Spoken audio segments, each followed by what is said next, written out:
Nimejua kila kitu kinachoendelea katika maisha yangu. Nimejua kila kitu kinachoendelea katika maisha yangu. Ni bora ungeniambia ukweli mapema. Nisingeweza kutumia nguvu nyingi kiasi hiki.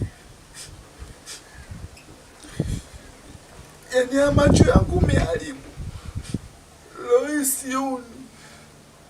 Sieti. Haitoshi unakuja kutoka na mke wangu. Unajua kabisa nimezaa naye watoto. Yote tisa unamfuata mamangu kijijini. Unafuata mamangu. You are serious.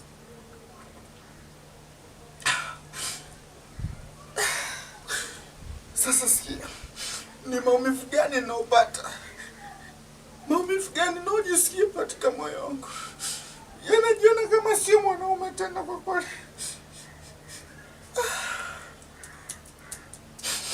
Okay. Sawa, nimekubali. Ila jua si ni binadamu. Leo kwangu, kesho kwako. Na nilikuwa naomba ukumbuke ule wema wote nilokufanyia. Naomba ukumbuke mambo mazuri nilokufanyia. Sina uwezo kufanya chochote kwa sababu macho yangu ni mabovu. Sina uwezo kulipiza kisasi.